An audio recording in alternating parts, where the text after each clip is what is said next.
semua, apa kabar? Assalamualaikum. Gimana nih kabar kalian yang pada lagi nunggu gajian? Kuatkan hatinya. Yang sudah gajian, tolong jangan pelit buat tekan tombol subscribe sama tombol like-nya. Sekalian aktifin tanda loncengnya biar kalian tahu aku ngupload video-video baru.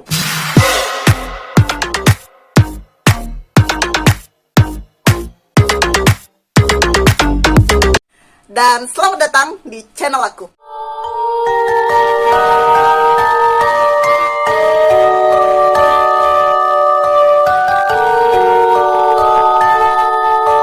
Hari ini dan di video ini aku akan ngebahas tentang kasus-kasus pembunuhan tersadis di Kalimantan Selatan. Semoga video ini ngebantu kamu-kamu yang males baca-baca berita dan kayaknya tuh lebih suka gitu ngedengar cerita dari sesama kawan. Kawan kan kita. Oke, cekidot videoku.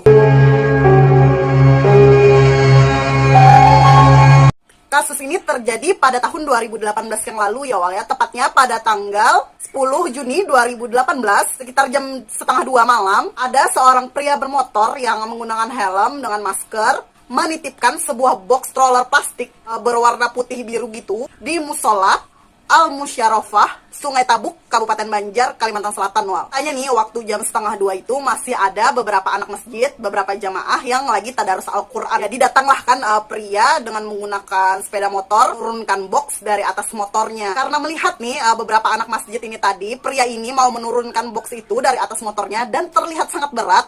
Jadi anak-anak masjid ini berinisiatif gitu buat ngebantu si pria ini untuk menurunkan box plastik yang ada di atas motornya tadi, Wal. Jadi sama-sama gitu ngebantuin dan ternyata memang berat, Wal. Dramatis kan ya.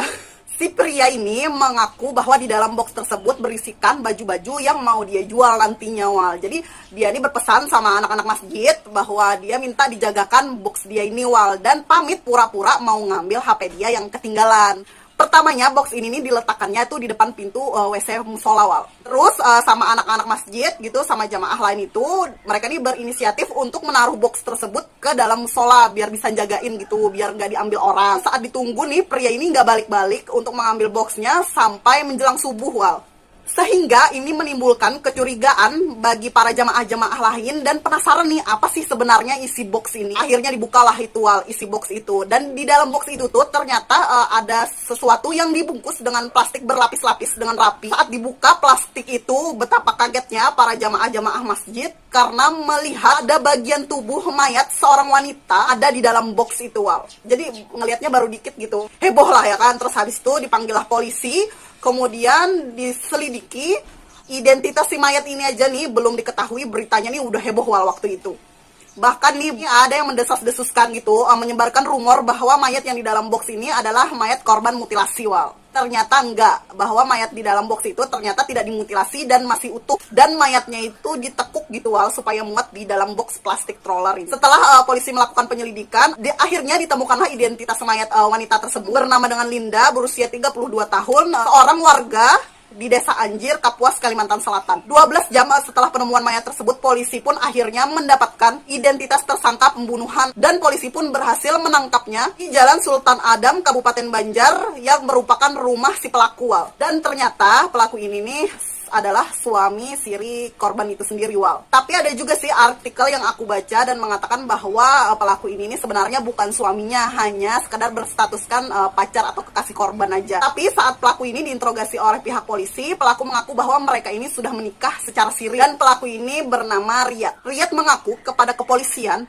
setelah membunuh si korban di dalam rumahnya, lalu Riyad ini membungkus korban dengan plastik yang berlapis-lapis, lalu menaruhnya dan memasukkan si korban ini ke dalam box troli plastik yang dia tinggalkan di musola itu. Awalnya nih dia kebingungan sebenarnya mau ngebuang mayat sinya, niatnya dia ini mau membuang mayat korban ini dengan cara ditenggelamkan, Wal. Entah kenapa dia ini malah mampir ke musola yang dia kira itu tuh sepi, dan ternyata pas sampai di sana masih ada beberapa jamaah yang ada di musola itu. Dan kayaknya nih udah terlanjur gitu ya mampir ke musola yang ada orangnya. Nah, sekalianlah dia tinggal aja itu mayat di musola itu. Karena motif pembunuhan si Riyad ini kepada korban, pertamanya nih dia ngaku sama polisi kalau dia ini ngelihat korban ini kayak hantu katanya. Polisi mau dikadalin, ya nggak percaya polisi dong, masa cuma gara-gara ngelihat kayak hantu terus habis itu ngebunuh istri sendiri. Lalu terungkaplah fakta bahwa ternyata si pelaku ini membunuh korban karena kesal. Korban ini selalu memarahi si pelaku dan selalu diomeli oleh korban. Wah. Hasil visum dari mayat korban ditemukan bahwa korban dibunuh dengan cara dicekik di leher, dan pelaku pun mengaku bahwa dia mencekik korban dengan menggunakan tali rapial. Dan setelah diselidiki lebih dalam oleh polisi, pelaku ini nih Wal, ternyata seorang pecandu obat jin, dan orang-orang di sekitar dia itu tuh udah tahu kalau dia ini memang pecandu obat. Jadi saat dia membunuh si korban ini, dia tuh dalam pengaruh obat jin, dan makanya dia nih bingung gitu mau ngebuang mayat ini nih, agak sedikit nggak masuk akal ya kan Wal. Seharusnya kan orang ngebunuh itu ya entah dikubur kah, entah dibuang di mana kah, ini malah dititipin ke tempat ibadah gitu kan. Jadi kayaknya itu tuh kayak aneh. Ya kalau karena pengaruh obat tadi ya pantas aja lah dia jadinya linglung gitu. Nah, bingung kalian kan ya sama nama obat jin, terutama anak-anak polos kayak aku ini.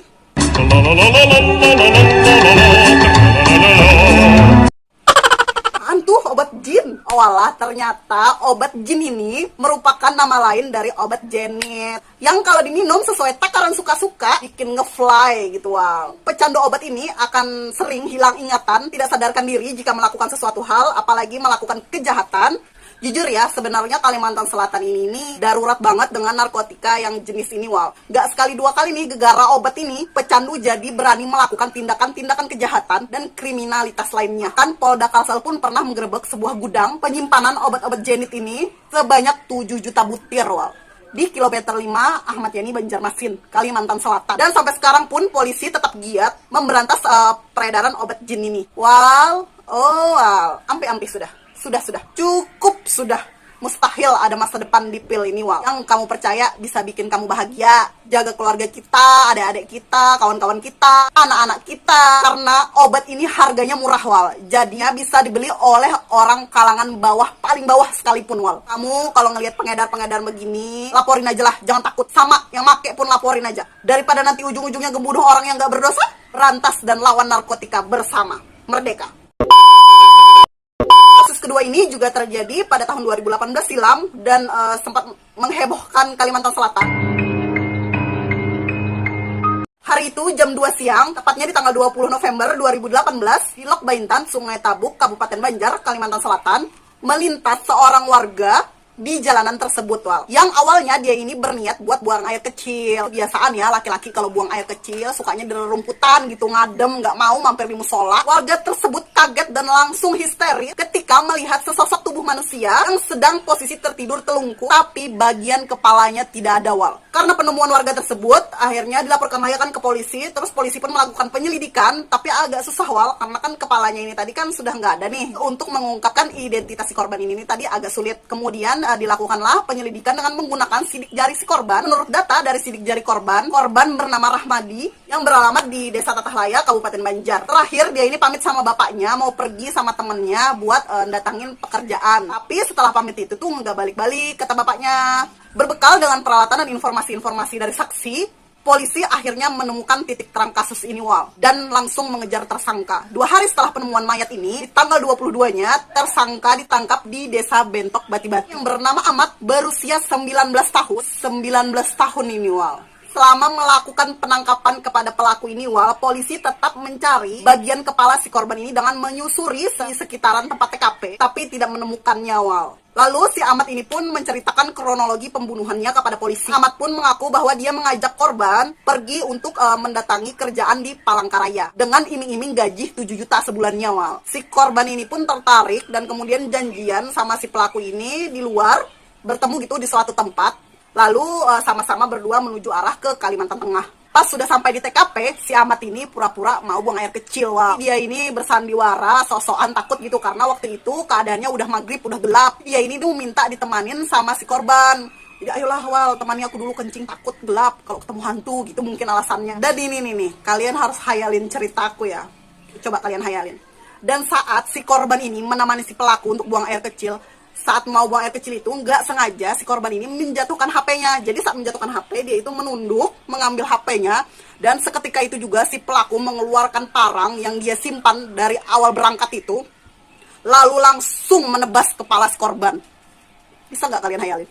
Dan di tebasan pertama itu, Wal, leher si korban ini belum putus. Kemudian ditebas lagi oleh pelaku secara membabi buta sampai benar-benar putus, Wal. Jam ya kan, 19 tahun ini, Wal. 19 tahun. Kemudian kepala korban ini dia bungkus di dalam plastik, kemudian ditaruh dia di dalam tas, kayak naruh kepala ayam.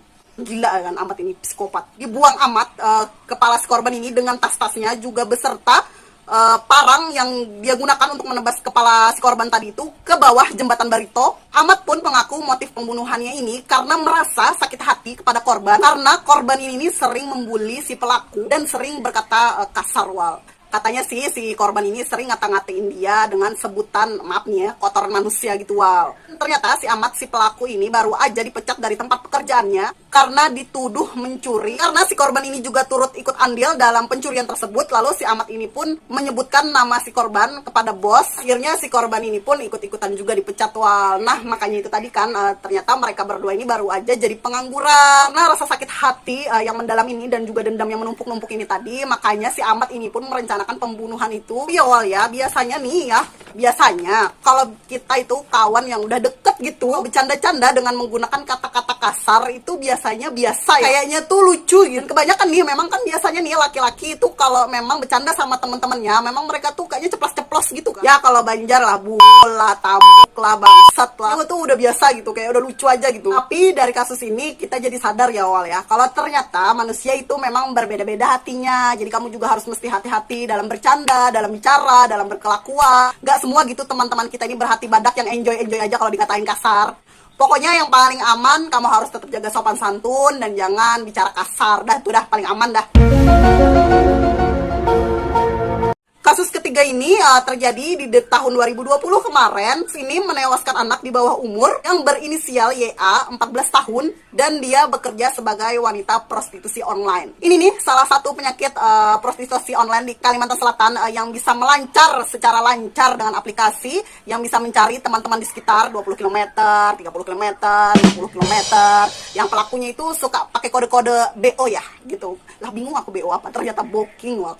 Padahal nih aplikasi itu tuh diperuntukkan buat nyari jodoh, malah dikira buka bookingan ya. Kan? Jadi nih pelaku dan si korban ini nih sepakat nih berkencan dengan tarif 4 juta untuk 2 malam. Namun pelaku yang berinisial MZR ini dengan usia 20 tahun, 14 tahun, ternyata tidak memenuhi janjinya sesuai kesepakatan awal. Hanya memberikan 250.000 kepada korban YA ini, Wal. Bayangin ya, laki-laki berusia 20 tahun janjian kencan tarif 4 juta sama wanita yang masih di bawah umur 14 tahun. Padahal ya laki-laki umur 20 tahun ini kebanyakannya memang belum matang secara finansial. Kalaupun mereka juga udah kerja juga bukan berarti mereka bisa menghasilkan uang sebanyak itu ya. Kecuali lah mereka anak-anak orang kaya, lah ini malah nyanggupin 4 juta untuk waktu 2 malam. Lah ujung-ujungnya cuma bisa ngasih 250.000 doang. Saat kejadian itu, di kamar 308 di sebuah hotel dengan inisial M, di Banjarmasin, si YA ini tidak terima nih dikasih 250.000, sedang perjanjiannya 4 juta ya kan, jauh banget tuh kurangnya. Dan si YA ini pun cekcok lah dengan si pelaku. Terjadilah pertengkaran hebat, berujung dengan kekerasan dan penganiayaan pada si korban. Dipukuli YA ini sampai babak belur, bahkan dipukul menggunakan palu dan pisau, yang berakhir dengan tewasnya si Y awal. Dan padahal nih ya, lebih mirisnya lagi, waktu itu saat kejadian pertengkaran hebat, petugas hotel ini mendengar keributan dan sempat menegur si pelaku untuk supaya tidak ribut pada hari Senin tanggal 28 Desember 2020. Dan betapa terkejutnya petugas hotel ketika melihat ada sesosok mayat wanita yang udah babak belur di dalam kamar mandi, dan kemudian langsung melaporkan kejadian ini ke kantor polisi. Tidak sampai 8 jam MJR ini akhirnya tertangkap oleh polisi saat berada di angkutan umum dalam perjalanan mau kabur melarikan diri ke Desa Birayang, Hulu Sungai Tengah, ke tempat keluarganya. MJR ini juga ternyata dilaporkan oleh pihak keluarganya yang ada di Kota Baru atas tuduhan pencurian sepeda motor. Jadi nih sebelum dia ke Banjarmasin, ternyata dia ini sudah mencuri sepeda motor milik keluarganya yang ada di Kota Baru, lalu mampir ya kan ke Banjarmasin dan melakukan pembunuhan tersebut. Pelaku MJR mengaku kepada polisi membunuh korban karena dia gelap mata dan merasa kesal serta terbawa emosi saat si YA korban ini meneriakinya dengan kata-kata penipu dan pembohong. Wal. Pelaku pun diancam hukuman minimal 30 tahun penjara. Wal.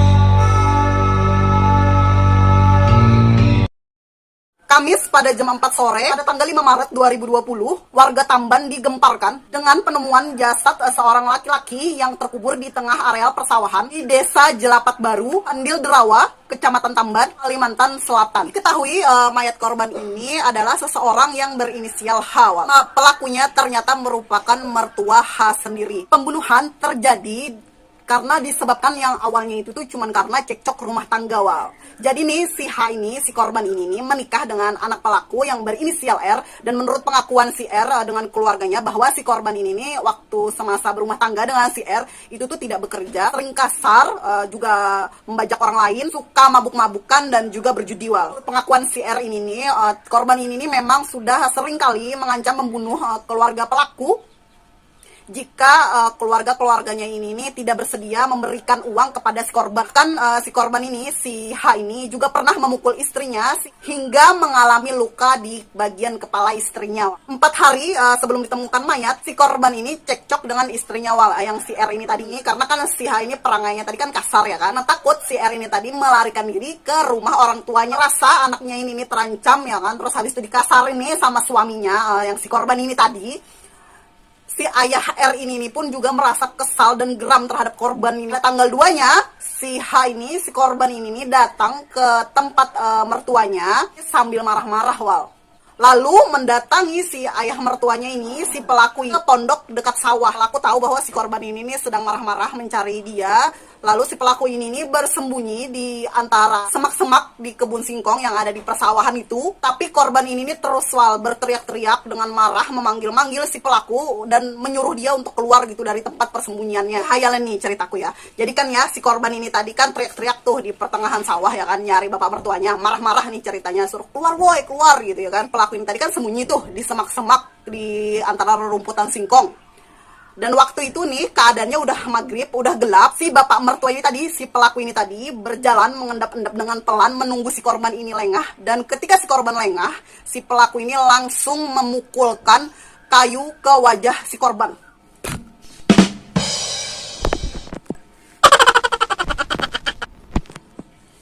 Gitu.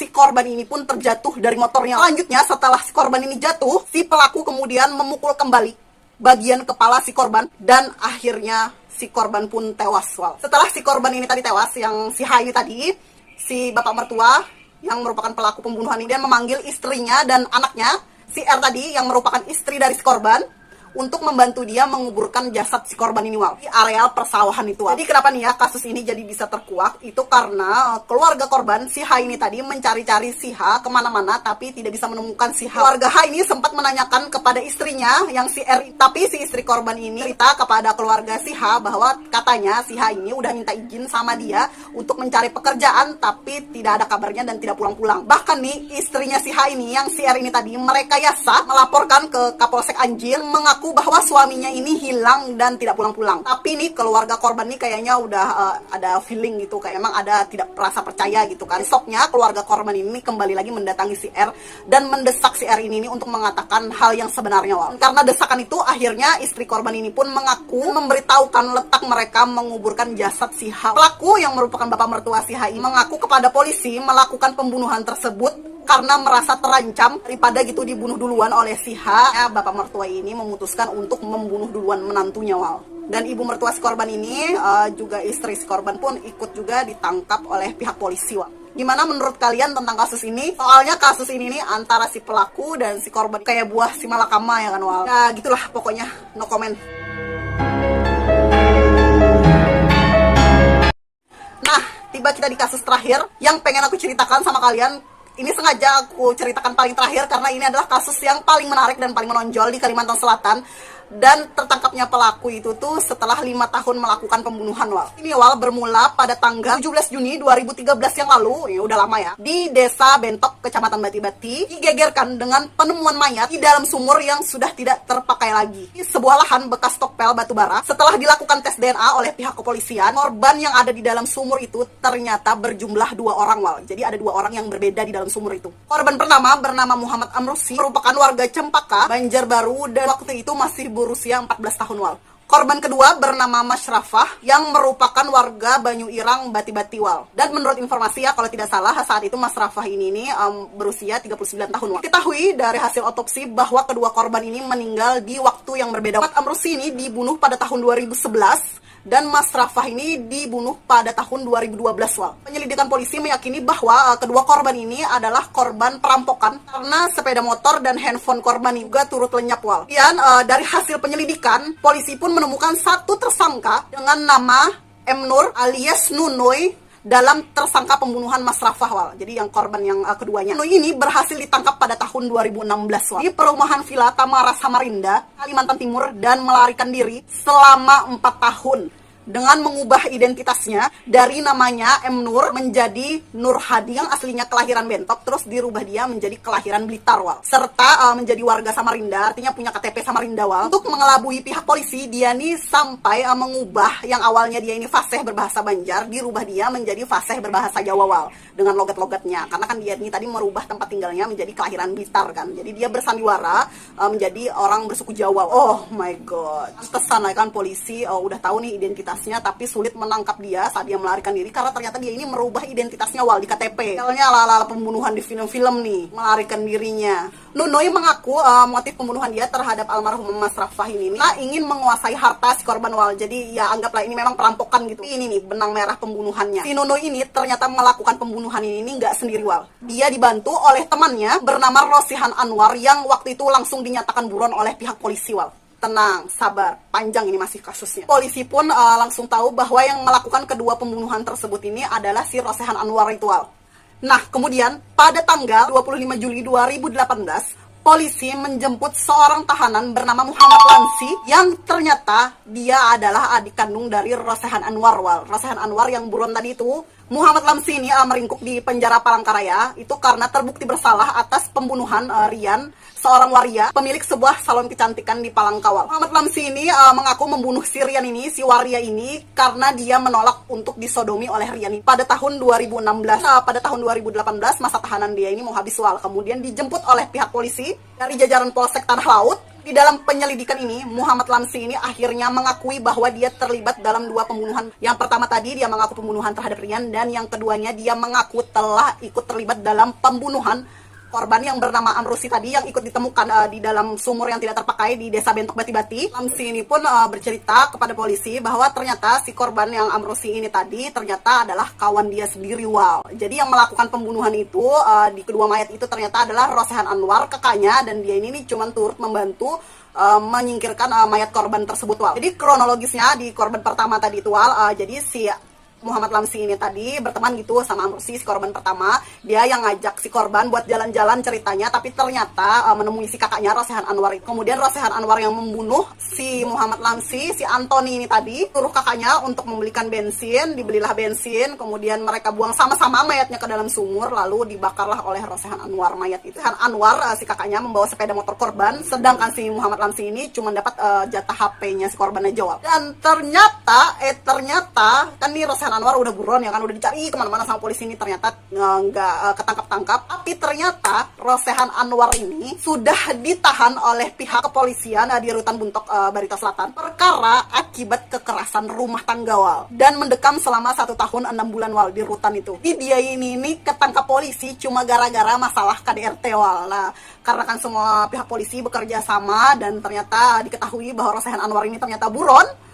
Akhirnya dilaporkanlah kepada bagian Kapolsek di Tanah Laut. Tanggal 22 April 2020 kemarin, si Rosihan Anwar ini pun dijemput oleh pihak Kapolsek Tanah Laut. Rosihan Anwar ini mendapatkan vonis hukuman mati dari Pengadilan Plehari Tanah Laut, Kalimantan Selatan. Telah terbukti bersalah melakukan 2 pembunuhan berencana, membuang korban ke dalam sumur lalu membakarnya. Rosihan Anwar ini mengajukan banding ke pihak Pengadilan Negeri Plehari atas vonis matinya tadi, dan Kejaksaan Negeri Tanah Laut pun memutuskan untuk mempertimbangkannya atau mikir-mikir dulu lah. Sumpah ini kasus yang paling jelimet, paling ribet. Aku ngerisetnya dari artikel kesana, artikel kesini, kesana kemari lah, pokoknya aku ngeriset. Dan aku kira ya kasus ini dilakukan cuma 2 pelaku aja, jadi aku bingung kok ada nama pelaku si Nunoy ini, kok ada nama pelaku Rosihan Anwar ini gitu ya kan. kejam banget nih kalau kalian nggak sampai nge-like video ini, terus juga kalian nggak subscribe aku ya, karena saking jelimetnya kasus ini ya. Buat kalian yang merasa ada kesalahan dalam ceritaku dalam menceritakan kasus ini, silahkan koreksi di kolom komentar di bawah. Dan mungkin ada dari kalian yang tahu hasil dari pengajuan banding Rosehan Anwar, ayo bocorin. Semua nih pasti penasaran, kira-kira fix nggak nih Rosehan Anwar benar-benar divonis mati oleh pengadilan. Nah, itu tadi beberapa kasus pembunuhan yang paling sadis di Kalimantan Selatan.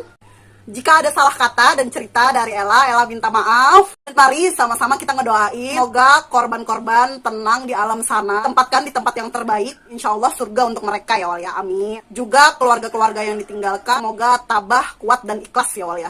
Jujur ya, aku ngeriset kasus pembunuhan ini agak dak-dikduk nih, takut salah kata gitu, salah bicara. Jadi mohon maaf banget kalau ada salah kata dan salah bicara ya. Sampai jumpa di video aku berikutnya. Bye. Wassalam.